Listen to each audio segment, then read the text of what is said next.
परिषद जमशेदपुर के तत्वावधान में 14 अप्रैल को मिथिला दिवस समारोह एवं मिथिला का प्रमुख लोक पर्व जूड़ शीतल को भव्यतापूर्वक आयोजित किया जाता है।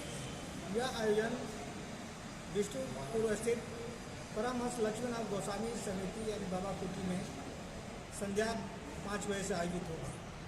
इसमें मिथिला के विश्व का जो विशिष्ट व्यंजन है, जो लोक पर्व में जो विशिष्ट व्यंजन होता है, दाल पूड़ी, आम की चटनी, कढ़ी बरी, दही बड़ा, जलेबी आदि की भरपूर व्यवस्था होगी, जो शहर के प्रमुख सभी मैथिली भाषी इसका रसास्वादन करेंगे। आमंत्रित अतिथि लोग, प्रेस प्रतिनिधि, सभी लोग उसको भरपूर आनंद लेंगे। और यह उस दिन का मैथिली भाषियों के घर में यह व्यंजन बनता है। इस शहरीकरण होने से सबके घर में यह संभव नहीं है, इसलिए सामूहिक रूप से ये पर्व मनाया जाता है। सभी संस्था के लोग इसमें शामिल होते हैं। और उसके बाद ये मुख्य रूप से ये जो पर्व है जूड़ शीतल, यह पर्यावरण से जुड़ा हुआ है। और उसी दिन से सबसे पहले घर में बड़े बुजुर्ग अपने छोटे बच्चे को सर पर पानी देते हैं कि मतलब ग्रीष्म का समय आ गया, गर्मी का, अब जो है उसको शीतलता की जरूरत है। जितना पेड़ पौधा उसमें पानी दिया जाता है, यानी गर्मी के दिनों में कोई पौधा नहीं सूखे। जल संरक्षण जो रेन वाटर हार्वेस्टिंग है, उसका अद्भुत वैज्ञानिक सोच इस पर्व में छिपा हुआ है कि गड्ढा को तो फिर से उड़ाया जाता है, फिर से उसका तैयार किया जाता है ताकि वर्षा के दिनों में उसमें जल शामिल रहे और उसका पानी बहाव को नदी में न जाए, तो पृथ्वी के अंदर ही वो पानी जाए। तो रेन वाटर हार्वेस्टिंग का भी ये उत्सव है, ये पर्व मनाया जाता है, जो पहले लोग नहीं समझ पा रहे थे। लेकिन अब लोग वैज्ञानिक दृष्टिकोण से जब देखते हैं तो देखते हैं कि यह पर्व पर्यावरण से जुड़ा हुआ है।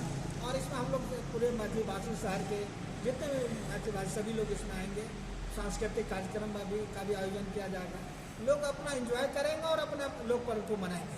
मिट्टी का तिलक जो मुख्य रूप से ऐसे मिट्टी से जुड़ा हुआ ये पर्व है, तो मिट्टी का तिलक लगा करके सभी मैथिलों का स्वागत किया जाएगा। ये जो सांस्कृतिक कार्यक्रम होगा, इसमें कलाकार जी, ये सांस्कृतिक कार्यक्रम में जो है कलाकार कहाँ से आएंगे? दो चीज़ है। ये थीम है इस बार का नारी शक्ति बंधन। इस बार का थीम है नारी शक्ति बंधन। तो विविध क्षेत्र में जो उत्कृष्ट प्रदर्शन करने वाली महिलाएं हैं, खेल के क्षेत्र में, शिक्षा के क्षेत्र में, संगीत के क्षेत्र में, नृत्य के क्षेत्र में, मिथिलाक्षर, मिथिला चित्रकला, उन लोगों को भी सम्मानित से 12 लोगों को सम्मानित किया जाएगा। चिकित्सा के क्षेत्र में जो विशिष्ट है उनको भी सम्मानित किया जाएगा। और नारी सशक्तिकरण पर विमर्श भी होगा। ये इस बार का हम लोगों का मुख्य थीम है।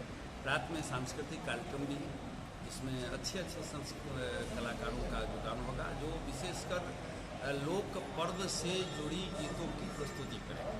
संगीत का भी इस बार प्रयास किया जा रहा है कि हमारे पारंपरिक जो गीत है, पारंपरिक जो संगीत है, जो अभी के समय से जुड़ा हुआ है, जो भावी पीढ़ी तक नहीं पहुंच पा रही है, उसे लोगों के सामने लाएगा, यह किया जाएगा। क्योंकि यह संपूर्ण रूप से वैज्ञानिक पर्व है जो जल संरक्षण पर जोर देता है, क्योंकि इसमें मिट्टी और पोखरे और कुएं की उड़ाही सम्मिलित है। साथ ही इस पर्व में वृक्षों को कैसे एक महीना गर्मी में बचाया जाए, इसकी प्रेरणा मिलती है। मिथिला के क्षेत्र में नया पेड़ लगाना लोग इसी समय शुरू करते हैं। मतलब 14 अप्रैल से ही लोग पेड़ लगाना शुरू करते हैं, आम का, बांस का, ये शुरू करते हैं। तो पर्यावरण संरक्षण और जल संरक्षण के दृष्टि से यह वैज्ञानिक पर्व है जो जिसमें पूरे जनमानस को जोड़ा है। आज के समय में लोग मिट्टी से दूर होने लगे, जिस कारण मिट्टी भी हमसे दूर होने लगी और तरह तरह के वायरसों का आक्रमण हो रहा है। तो यह पर्व यह भी संदेश देती है कि आज के युवा पीढ़ी को इस तथ्य को समझना चाहिए कि जितना अधिक हम अपने मिट्टी से दूर होंगे, उतने अधिक व्याधियों को आमंत्रित करेंगे। तो अपनी जड़ों से जुड़ने के लिए यह पर्व प्रेरित करता है, इसलिए इसका नाम जूड़ शीतल है। तो बड़ा अच्छा जुटान होगा लक्ष्मीनाथ गोस्वामी परिसर में 14 अप्रैल को, और यह मिथिला का नववर्ष है, इसे नववर्ष के रूप में मनाएंगे। क्या और वैज्ञानिक और पर्यावरणीय चेतना के इस पर्व को जन जन तक पहुंचाने का प्रयास। कार्यक्रम का टाइमिंग भी है? 5 बजे संध्या से यह कार्यक्रम प्रारंभ होगा। अभी विपिन झा जी महासचिव हैं और अध्यक्ष अशोक लाल दास जी हैं, अंतर्राष्ट्रीय मैत्री जमशेदपुर के। उनके नेतृत्व में पूरी टीम काम कर रही है और पूरे शहर में लोगों में एक उत्साह इस पर्व को लेकर रहता है। क्योंकि उसमें बता ही दिया आपको कि मिथिला का जो इस अवसर विशिष्ट का जो व्यंजन है दाल पूरी बड़ी, उसका ये ज़्यादा महत्व है इसमें।